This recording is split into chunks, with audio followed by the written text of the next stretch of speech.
नमस्कार, स्वागत है साहित्यिक झरोखा चैनल पर। आज हम करेंगे प्रेमचंद जी का निबंध जीवन और साहित्य में घृणा का स्थान। ये निबंध सत्य प्रकाश मिश्र द्वारा संपादित प्रेमचंद के एक श्रेष्ठ निबंध नामक पुस्तक में संकलित है। इस निबंध में प्रेमचंद जी ने मानव के जो दुर्गुण हैं उन पर प्रकाश डालने का प्रयास किया है। तो आइए निबंध का सार पढ़कर ये जानते हैं कि उनके विचार क्या हैं।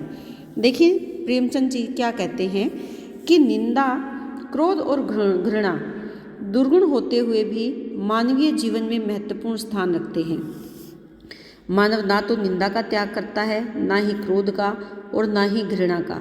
तीनों ही जो भाव हैं ये मानव जीवन से जुड़े हुए हैं। मानव समाज में बढ़ती बुराइयों पर कुछ हद तक अंकुश लगाने में ये दुर्गुण महत्वपूर्ण भूमिका निभाते हैं। इन दुर्गुणों को संसार से खत्म कर देने से संसार नरकमय हो जाएगा। ये मानते हैं कि माना कि ये बुरे गुण हैं, लेकिन संसार में व्यवस्था बनाए रखने के लिए ये ज़रूरी है। यह निंदा जैसे दुर्गुण का ही भय है कि जो दुराचारियों पर नज़र रखता है तथा उन पर अंकुश लगाता है। जो दुराचारी व्यक्ति हैं वो अपनी निंदा से डरते हैं और ये निंदा दुर्गुणी है जो उन पर अंकुश लगाता है। क्रोध न्याय और सत्य की रक्षा करता है। घृणा पाखंड और धृतता को रोंद देती है। अगर मानव को इन दुर्गुणों का भय न हो तो संसार बंट जाएगा और उसके नष्ट होने की भी पूरी संभावना हो सकती है। ये दुर्गुण तभी दुर्गुण है जब हम इनका दुरुपयोग करते हैं, परंतु यह भी सत्य है कि अगर दुरुपयोग दया, करुणा, प्रशंसा और भक्ति का भी किया जाए तब भी वे दुर्गुणों में ही तब्दील हो जाएंगे। यानी अगर हमारे बीच कुछ, हमारे स्वभाव में कुछ अच्छाइयाँ हैं तो उनका भी अगर सही तरीके से इस्तेमाल नहीं किया जाए तब भी वो दुर्गुणों का ही काम करते हैं। अंधी दया मनुष्य को पुरुषार्थहीन बना देती है। इसी प्रकार करुणा, प्रशंसा और भक्ति भी दुरुपयोग के फलस्वरूप समाज के लिए अहितकारी साबित हो सकती है। यानी हम किसी भी भाव की अगर अति कर देंगे, बिना सोचे समझे उस भाव में बह जाएंगे तो वो समाज के लिए हितकारी नहीं होगी। घृणा एक स्वाभाविक मनोवृत्ति है जो प्रकृति द्वारा आत्मरक्षा के लिए दी गई है। यानी ये प्रकृति की देन है कि जो घृणा का भाव है वो हमारे मन में बसा हुआ है। दूसरे शब्दों में घृणा आत्मरक्षा का एक साधन है। अगर मानव स्वभाव से घृणा समाप्त हो जाए तो उसका अस्तित्व ही समाप्त हो सकता है। जिस वस्तु का जीवन में इतना मूल्य है उसका समाप्त होना जीवन का समाप्त होना होता है। भय साहस को उत्पन्न करता है, यानी हम डरेंगे तभी तो साहस आएगा। भय के बिना साहस की कल्पना भी नहीं की जा सकती। जिस प्रकार घृणा का भयानक रूप भय है, उस प्रकार भय का उग्र रूप क्या है? साहस है। भय और घृणा का परित्याग करके विवेकी बनने की ज़रूरत है कि हम डर को भी त्याग दें और घृणा को भी त्याग दें और अपने विवेक से ही निर्णय लें या विवेक को अपना सहारा बनाएं। वस्तुतः विवेक इतना होना चाहिए कि हम व्यक्ति से घृणा न करके उसके बुरे आचरण से घृणा करें। यानी हमें विवेकी कैसा बनना है कि जिस व्यक्ति में हमें बुराइयां दिखाई देती हैं हम उस व्यक्ति से नफरत ना करें, उस व्यक्ति से घृणा ना करें, बल्कि हम उसकी बुराइयों से घृणा करें। अगर बुरा व्यक्ति बुराई को ख़त्म कर दे तो उसे बुरा क्यों समझा जाए? यानी अगर व्यक्ति अपने स्वभाव में जो बुराइयां हैं, जो दुर्गुण हैं, उनको समाप्त कर दे तो व्यक्ति बुरा कैसे? वो तो सही है, उसको बुरा ना समझा जाए। शराबी जब तक नशे में चूर है तब तक हम उससे घृणा करते हैं, परंतु नशा खत्म होने पर, उसके मुंह से शराब की दुर्गंध खत्म होने पर उसके प्रति घृणा समाप्त हो जाती है। महात्मा गांधी जी को अछूतों से प्यार और अछूतपन से घृणा है, इसीलिए वे अछूतों से नहीं अछूतपन से घृणा करते हैं। तो यहाँ पर कहने का भाव क्या है कि हम दुर्गुणों से नफरत करें, उनसे घृणा करें। किसी व्यक्ति में अगर बदलाव आ रहा है तो उस व्यक्ति से हमें घृणा करने की कोई आवश्यकता नहीं है। साहित्य जीवन का प्रतिबिंब है, इसीलिए जीवन में व्याप्त घृणा को साहित्य नज़रअंदाज नहीं कर सकता। मानव हृदय प्रारंभ से ही सुंदर को कल्याणकारी और कुरूप को घृणा की दृष्टि से देखता है। यानी कि सुंदर और कुरूप का संग्राम ही साहित्य है। जो सुंदर है उसको हम कल्याणकारी मानते हैं और जो कुरूप है, सुंदर नहीं है, उसको हम नफरत से या घृणा से देखते हैं। प्राचीन साहित्य में धर्म और ईश्वर द्रोहियों के प्रति घृणा व्यक्त करता है, परंतु वहीं आधुनिक नवीन साहित्य दलितों का रक्त चूसने वालों, चालबाजों, पाखंडियों के विरुद्ध आवाज़ बुलंद करता है। दीनों और दलितों के प्रति यह सहानुभूति व्यक्त करता है। भावुकता में वह क्रांति मचाने की फिराक में है, परंतु यह भी ध्यान है, स्मरणीय है कि साहित्य में उन परिस्थितियों और प्रवृत्तियों का जिक्र किया जाए जिनके चलते मनुष्य क्रूर एवं अत्याचारी बना है। साहित्य में व्यक्ति के प्रति प्रेम होना चाहिए, उसके कर्म के प्रति नफरत। जिन मजदूरों की कमाई पर मोटे पेट वाले अपने खजाने भरते हैं, उनके प्रति साहित्य में सख्त रवैया अपनाया जाए। कहने का भाव यहाँ पर क्या है कि जैसे जैसे समय बदलता है वैसे वैसे हमारे घृणा का केंद्र भी बदल जाता है और साहित्य में भी उसको अलग तरह से अलग दृष्टि से उसको देखा जाता है। एक समय था जब धर्म और ईश्वर के प्रति अगर कोई विद्रोह का भाव रखता था तो वो घृणा का पात्र था, लेकिन अब जो पूंजीपति वर्ग दलित वर्ग के प्रति विद्रोह का भाव या उनका खून चूसने का भाव अगर रखता है, उनके उत्पीड़न का भाव अगर रखता है, तो वो साहित्य के लिए घृणा के पात्र हैं। वस्तुतः सूदखोरों के प्रति साहित्यकार की लेखनी तीव्र एवं पैनी होनी चाहिए। जो दूसरों से सूद वसूल करते हैं उनके प्रति साहित्य को उग्रता से काम लेना चाहिए। मुंशी प्रेमचंद अपने बारे में चर्चा करते हुए कहते हैं कि मेरे ऊपर एक कृपालु आलोचक ने यह आक्षेप लगाया कि यहाँ आक्षेप आना चाहिए था, आक्षेप लगाया कि मैं अपनी रचनाओं में ब्राह्मणों के प्रति घृणात्मक प्रचार करता हूँ, यानी ब्राह्मणों के प्रति मैं नफरत का भाव रखता हूँ। कहाँ पर? अपनी रचनाओं में। परंतु मैं स्वीकार करता हूँ कि प्रथम बात तो यह है कि मैंने कभी किसी समुदाय विशेष के प्रति कुछ बुरा नहीं लिखा। सभी समुदाय में मेरे मित्र हैं, भला मैं क्यों किसी समुदाय के प्रति घृणात्मक प्रचार करूँगा।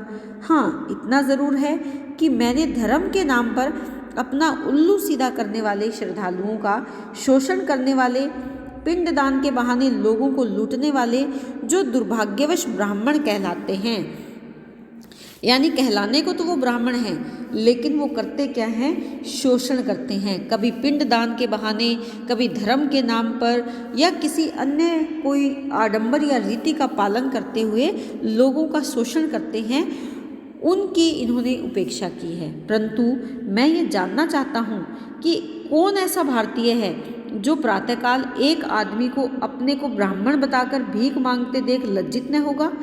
कि ऐसा कौन है जो ये भारतीय है जिसको एक व्यक्ति उसके दरवाजे पर खड़ा है, खुद को ब्राह्मण बताकर भीख मांग रहा है, उसको देखकर किसको लज्जा नहीं आएगी? ये उस समुदाय के लोग हैं जो समाज में पथ प्रदर्शक माने जाते हैं। जो ब्राह्मण हैं वो तो हमेशा से ही, जब से भारतीय समाज है तब से वो पथ प्रदर्शक की भूमिका में रहा है। परंतु यह भी गौरतलब है कि उसे परिस्थितियों ने भीख मांगने पर विवश किया है। अब जातियों की पहचान कर्म से नहीं होती, क्योंकि पहले ब्राह्मण का काम भीख मांगना नहीं था, बल्कि अब ऐसा हो रहा है। यानी अब जातियों की पहचान उसके काम से नहीं होती। ये ज़रूरी नहीं कि जो चर्मकार है, चमड़े का काम करने वाला है, वो भी आगे चमड़े का ही काम करे। हो सकता है वो कोई अन्य काम करने लगे। पटवारी कह देने से कायस्थ का बोध नहीं होता। अब दुकानदारी पटवारी भी करते हैं और ब्राह्मण भी करते हैं। केवल पंडित शब्द ही दुर्भाग्यवश पुजारी का बोध करवाता है। यह बहुतों का कहना है कि जो दुराचारी एवं पाखंडी है वे ब्राह्मण हैं। ब्राह्मणत्व की आड़ में पाखंड करने वाले लोगों के प्रति लेखक के साथ ब्राह्मण समुदाय को समान रूप से घृणा होती है। लेखक का मानना है कि मेरे 55 साल के जीवन में कोई ऐसा नहीं मिला जिसने इस पाखंड को घृणा की दृष्टि से न देखा हो। मेरी दृष्टि में ब्राह्मण कोई समुदाय नहीं बल्कि एक महान पद है, जिस पर पहुंचने के लिए मनुष्य को बहुत त्याग, सेवा, सदाचरण करना पड़ता है। प्रत्येक ढोंगी को ब्राह्मण नहीं कहा जा सकता। एक ढोंगी के हाथ समाज अहित के साथ साथ राष्ट्र अहित भी होता है। ऐसी अमानुषीय, असामाजिक, अराष्ट्रीय भावनाओं के प्रति जितनी घृणा फैलाई जाए उतनी ही कम है। घृणा केवल भावनाओं के प्रति हो, व्यक्ति के प्रति नहीं होनी चाहिए। कहने का भाव क्या है कि जो ब्राह्मण अपने ब्राह्मण पद को लेकर या उसको अपनाकर लोगों में गलत रीति रिवाज, ढोंग या आडंबर फैलाने का कोशिश करता है या आडंबर फैलाता है, वो ब्राह्मण नहीं कहला सकता। ब्राह्मण तो राष्ट्र का पथ प्रदर्शक होना चाहिए।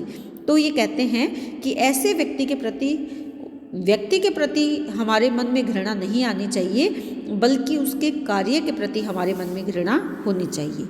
लेखक की आलोचना करते समय जो बातें आलोचक ने लिखी, उनका ब्यौरा देते हुए लेखक कहते हैं कि उसने एक दो बातें तो और मज़ेदार की हैं। मसलन जो मैंने लिखा उसमें जो कुछ अच्छा है वह चोरी का है और घटिया है वह सब मेरा है। कि जिस लेखक की ये बात कर रहे हैं कि जो मेरे बारे में बातें फैला रहे हैं, वो लेखक का कहना है कि जो कुछ मैंने अच्छा लिखा वो मैंने चोरी कर लिया और जो घटिया है वो मेरा लेख है। मैंने यह कभी किसी से खुशामद नहीं की कि वे मुझे औपन्यासिक सम्राट कहें, यानी उपन्यासों का सम्राट। और आपको भी पता है कि प्रेमचंद उपन्यास सम्राट के रूप में जाने जाते हैं। ये कहते हैं कि मैंने कभी इस बात के लिए खुशामद नहीं की। अगर आलोचक मुझे गालियां देता है तो ये सब बचकानी बातें हैं जिनका मेरे पास कोई जवाब नहीं। हाँ, इतना निवेदन है या मैं ज़रूर कहना चाहता हूँ कि आलोचक या उसका कोई परम मित्र मुझसे उपन्यास सम्राट होने का मुकुट लेना चाहे तो मैं खुशी खुशी उसको भेंट कर दूंगा। यहाँ पर पीड़ा को व्यक्त कर रहे हैं कि जो मुझ पर साहित्य चोरी करने का आरोप लगा रहे हैं, अगर वो या उनके मित्र ये चाहते हैं कि मैं अपने उपन्यास सम्राट की उपाधि या मुकुट जो मुझे पहनाया गया है वो लेना चाहे तो मैं उसे भी देने के लिए तैयार हूँ। इसे प्राप्त करने में किसी आंदोलन की ज़रूरत नहीं है। मेरा दिल नहीं करता कि मैं इसे किसी को दूं, पर अनिच्छा से ही, कि मैं मानता हूँ कि मेरा मन ये नहीं मानता कि मैं इस उपाधि को किसी अन्य को दे दूँ, इस मुकुट को किसी अन्य को दे दूँ, लेकिन फिर भी अनिच्छा से भी, बिना इच्छा के भी मैं ये कार्य करने के लिए तैयार हूँ, क्योंकि मैं समय की चाल समझता हूँ और मैं जानता हूँ कि इस तानाशाही के ज़माने में मुकुट कोई लुभावनी वस्तु नहीं हो सकता। कि आजकल जो समय है वो बदल रहा है और ऐसे में मुकुट कोई लुभावनी वस्तु नहीं। अगर कोई इसे प्राप्त करना चाहे तो मैं देने के लिए तैयार हूँ। तो जो आलोचक के द्वारा प्रेमचंद के लेखन पर और उनको उपाधि दी गई है, उस उपाधि पर समान रूप से वो आक्षेप कर रहे हैं, आरोप लगा रहे हैं, तो उसका भी ये खंडन कर रहे हैं और वो कहते हैं कि अगर वो चाहे तो मैं ये वापस देने के लिए भी तैयार हूँ। तो ये आज का हमारा निबंध है, प्रेमचंद जी का निबंध है, जीवन और साहित्य में घृणा का स्थान। तो यहाँ पर अगर देखें तो वो मानते हैं कि जीवन और साहित्य में, चाहे वो जीवन है चाहे साहित्य है, हमें घृणा बुराइयों से करनी चाहिए, व्यक्ति विशेष से हमें कभी घृणा नहीं करनी चाहिए। तो यहाँ पर अगर देखें मानव के जीवन में जो गुण और अवगुण है और उनसे उत्पन्न होने वाले प्रभाव को यहाँ पर स्पष्ट किया है। इसके साथ साथ लेखक उन पंडित और पुजारियों को भी यहाँ पर फटकार लगाते हैं जो ब्राह्मण होने के नाम पर ढोंग या दुराचार का सहारा लेते हैं। इससे वो मानते हैं कि ये हमारे देश की हानि है, हमारे राष्ट्र की हानि है। यहाँ पर उन्होंने जो प्रेमचंद जी ने अपने आलोचक के आक्षेप हैं उनका भी करारा जवाब दिया है कि किसी आलोचक ने उनको कहा है कि जो अच्छा है वो साहित्य चोरी का है, जो खुद लिखा है वो साहित्य अच्छा नहीं है। तो इस तरह के जो आलोचक के द्वारा जो आरोप लगाए गए हैं उन पर उनका भी उन्होंने करारा जवाब दिया है। इसके साथ साथ जो बोली है वो खड़ी बोली का प्रयोग किया है, उर्दू और अंग्रेजी के शब्द भी इसमें आए हैं। अभिधा शब्द शक्ति है, ये आप ध्यान में रखें। लेखक का जो भाव है निर्भीकता का और स्पष्टवादी भाव यहाँ इस निबंध में देखा जा सकता है। आत्मकथात्मक शैली का प्रयोग किया गया है। तो धारा प्रवाह शैली भी है, क्योंकि जो भी विचार अभिव्यक्त कर रहे हैं पूर्णतः धारा प्रवाह कर रहे हैं। व्यंजनात्मक शब्द शक्ति है, प्रसाद गुण सर्वत्र है। तो उम्मीद करती हूँ कि निबंध आपको बहुत अच्छे से समझ में आया होगा। बहुत बहुत धन्यवाद।